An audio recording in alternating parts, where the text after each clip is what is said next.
Tuula tusome tukyagenda mu maaso ssuula ya 8 ey'akatabo kano akambayiwa w'abayizi egamba nti balya kaasi n'endibassa bwe twagikomya ku mulundi guli we tutandikidde wennyini. Bwe baatuuka ku bitaala bino binkusibidde awo, ekitaala ekimyufu ne kibasiba ne bayimirira. Mbayiwa gye yakuba amaaso yagaggusiza ku Namusisi eyali mu kibinja ky'abantu abaali basala oluguudo. Bwe yamulaba emmeeme n'emutyemu kabettwa. Kye yakola mu kaseera ako kwe kukoteka omutwe ng'asuubira nti oboolyawo Namusisi lw'ataamulabe oba lw'ataamutegeere, kubanga n'okumanya yali tannamanya nti yaguze ppikipiki. Namusisi yeekanga Mbayiwa naye nga teyeekakasa kye yakola, nga teyeekakasa nti gw'alabye. Kale kye yakola ng'ayanguwako okutuukirira ppiki eyo ng'ebitala tebinnaba kugita, era yagiyitira ddala mu maaso mu bugenderevu. Kale okugenda okwekaanya nga ye Mbayiwa. Mbayiwa yeefuula atalabye Namusisi, amaaso ge gonna n'afaanana okugamaliza ku bitaala, kyokka nga by'alowooza muli lutoto. Yeebuuza nti bw'ali mubuuza alimulimba atya? Pikipiki yagiggya wa? Era wali oweesaani ku olwo? Yagenda okusimba pikipiki ku kizimbe kya Amigo Cinema, kale yenna nga takyalimu kasanyu n'akamu. Ndibasa yagenda okulaba nga munne akyuseeko nnyo, kale kyeyava amukwata ku mukono nga bw'amugamba nti ate kiki mukwano, ng'olabika toli musanyufu.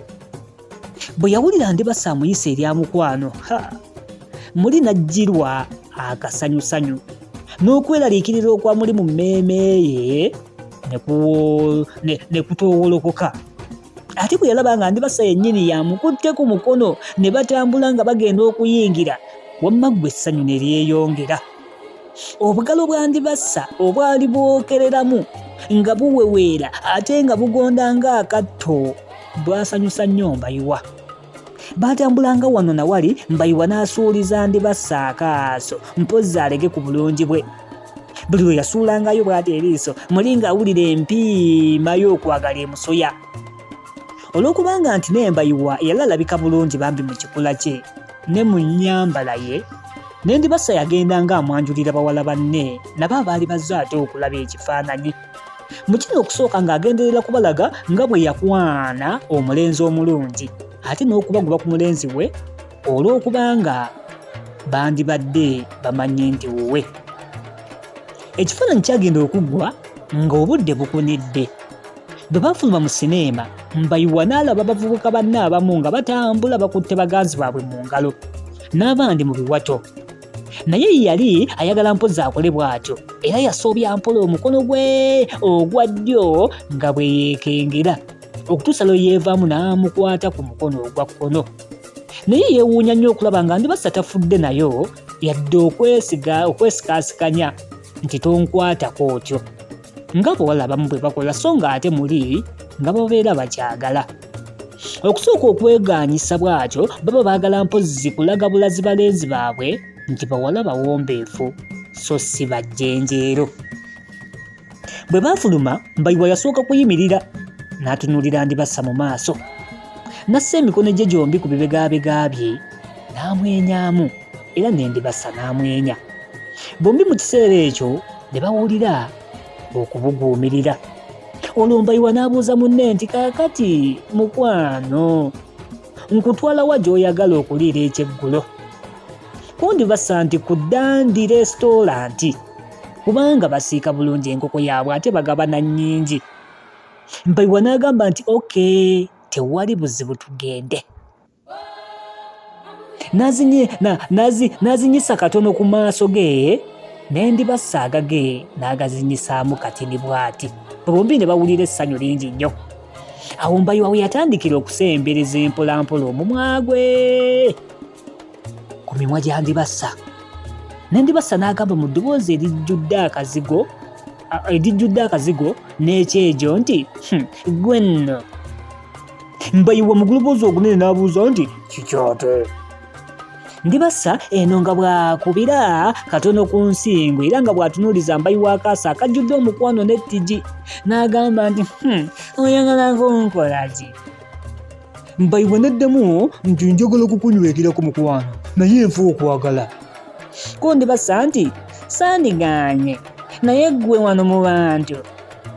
Kale mu kaseera ako Mbayiwa nga takyategeera na bulungi n'akwata Ndibassa ku mukono ne batambula nga balaga awali akazikizazikiza ku lubalaza lw'edduuka eyali eriraanye sinema mwe baali. Eyo Mbayiwa gye yasookera okunywegera Ndibassa. Bwe baamala eddakiika nga ziizo mu kunywegeragana, Ndibassa n'ajjukiza Mbayiwa nti bagende balye kubanga bayinza okuggalawo wooteeri nga tebannalya. Pulogulaamu tuba tusome mwe tuli, nze Wendo gikutuusaako. Munnakyalo akwata ssente empya n'enkadde, nze mwanjuzi waayo. YouTube tuula tusome, TikTok tuula tusome. Olulimi Oluganda ku ntikko gye luli tulina oddunywerezaayo. Kino kye tukola nze naawe bwe tunakisiga mu baana baffe n'abazzukulu nga balusoosowaza era nga balujanjawaza, ojja kulaba nga ate buli kimu kitambula tterere nga nnyindo ya nte. Nkwaniriza twegaseeko omulundi gwe ogusooka, genda olabe obutabo bw'enjawulo bwe tuzze tusoma, ne kano kennyini oddeyo eri gye kaatandikira mu episodes ezisooka, kajja kukola bulungi ddala ddala. Ate n'okuzigirira banno nobugamba nti muteekeeko, mujje tuyige, mujje tusome, mujje tunyumirwe. Famire bw'enaawera ojja kulaba ate nga kye tukola kirimu omuzinzi ogw'amaanyi. Ebigenze mu maaso biwulidde bibadde bya laavu nnyo, ng'obadde kyemmanyi okyamuukiridde nga nina osooka okuwuzaawuzaako okuyiwakokko okutuzzi. Kyembadde nkola kabadde kagenderere, nsooke nkuweweezeemukko ate tuddemu tubambagge. Mu njogera y'ennaku zino tuyinza okugamba nti Mbayiwa ne Ndibassa bali bulala, bigenda kuggweera waka tugende mu maaso. Namugamba nti bayinza okuggalawo, kale tugende tulye nga tebannaggalawo. Ko Mbayiwa nti kale kankunywegeremu omulundi gumu gwokka tugende. Naye buli lwe baamalanga okunywegeragana bwe batyo, era Mbayiwa ng'asaba munne mpozzi bongere okunywegeraganayo omulundi omulala gumu. Kale Ndibassa yagenda okulaba nga obudde bugenze nnyo, n'agamba munne nti yajja kumwesimattulako agende alye kubanga y'enjala yali emuluma nnyo. Mbayiwa n'agamba nti gundi nno naawe ntegedde tonjagala.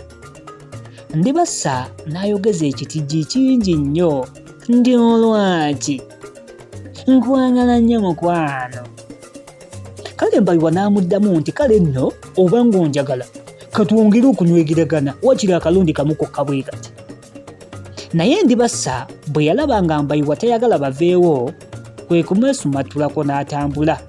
Mbayiwa muli n'awulira nga alinga aswadde, n'amuvaako emabega ng'agenda amwegayirira mpozzi amusaba ekisonyiwo.